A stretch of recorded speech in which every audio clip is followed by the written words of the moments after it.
ये कहा जा रहा है कि अगर ये स्थिति बहुत ज्यादा खराब हुई तो हो सकता है कि दुनिया भर में इंटरनेट ठप पड़ जाए। दरअसल मिडिल ईस्ट में बढ़ते तनाव ने अब दुनिया को एक नए खतरे में सामने ला दिया है। दरअसल अब वो खतरा है इंटरनेट ब्लैकआउट का।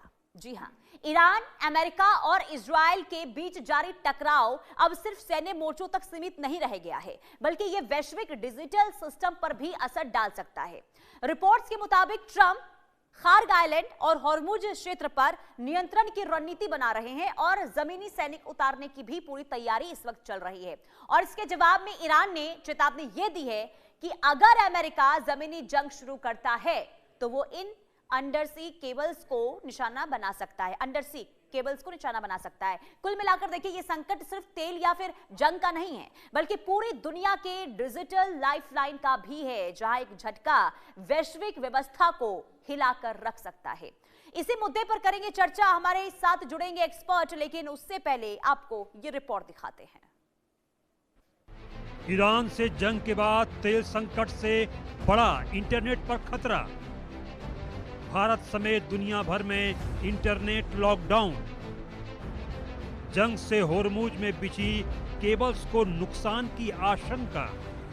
स्ट्रेट ऑफ होर्मुज का नाम आते ही मन में कच्चे तेल और गैस के टैंकरों की तस्वीर आने लगती है, क्योंकि दुनिया का लगभग 20% तेल और 25% LNG इसी सकरे समुद्री रास्ते से गुजरता है। लेकिन इस पानी के नीचे कुछ ऐसा भी है जो तेल से कम कीमती नहीं है, और वो इंटरनेट है। समुद्र की गहराई में बिछा सबमरीन केबल्स का जाल पूरी दुनिया के डेटा ट्रैफिक को एक छोर से दूसरे छोर तक पहुंचाने का काम करता है। संभव है कि अब यहाँ खतरा सिर्फ पेट्रोल डीजल की कीमतों तक सीमित नहीं रहेगा, बल्कि पूरी दुनिया का इंटरनेट अचानक सुस्त पड़ सकता है। स्ट्रेट ऑफ होर्मुज क्षेत्र में तनाव का मतलब है केबल्स को नुकसान, जिस कारण भारत समेत पूरी दुनिया में इंटरनेट की स्पीड स्लो हो सकती है। जानकारों का मानना है कि यह इलाका सिर्फ एनर्जी चोक पॉइंट नहीं, बल्कि एक डिजिटल चोक पॉइंट भी है। क्यों बड़ा खतरा है, इसको समझिए। दुनिया समझती है कि इंटरनेट सैटेलाइट से चलता है, लेकिन इंटरनेट को लेकर हकीकत दूसरी है। दुनिया का करीब 95 से 97% डेटा समुद्र में है। डेटा फाइबर ऑप्टिक केबल्स के जरिए ट्रांसफर होता है। ये केबल्स समुद्र के नीचे बिछी होती हैं। इसी रूट से भारत, यूरोप, अफ्रीका, पश्चिम एशिया से जुड़ता है। समुद्र में SEAME, WVAAE1 और EIG जैसे बड़े केबल सिस्टम हैं। भारत की डिजिटल इकोनॉमी काफी हद तक इन समुद्री रूट्स पर निर्भर हैं। अधिकतर इंटरनेशनल इंटरनेट बैंडविड्थ अरब सागर और खाड़ी क्षेत्र से होकर आता है। यहां से गुजरने वाली समुद्री केबल्स भारत समेत कई देशों की इंटरनेट कनेक्टिविटी तय करती है। क्षेत्र में तनाव बढ़ने पर इंटरनेट स्पीड, IT सेक्टर और डिजिटल सेवाओं पर बड़ा असर पड़ सकता है। अगर केबल्स को नुकसान होता है तो ट्रैफिक को लंबे पैसिफिक रूट पर डाइवर्ट करना पड़ेगा। इससे लेटेंसी यानी डेटा ट्रेवल टाइम बढ़ जाएगा, जिस कारण इंटरनेट स्लो हो जाएगा। यूट्यूब, इंस्टाग्राम और नेटफ्लिक्स जैसे प्लेटफॉर्म्स पर बफरिंग बढ़ जाएगी। वीडियो कॉल और क्लाउड सर्विस में भी दिक्कतें आ सकती हैं। इस वजह से 23.48 लाख करोड़ के IT सेक्टर पर असर पड़ सकता है, क्योंकि अमेरिकी और यूरोपीय क्लाइंट्स के साथ रियल टाइम कनेक्टिविटी इसी लो लेटेंसी नेटवर्क पर टिकी है।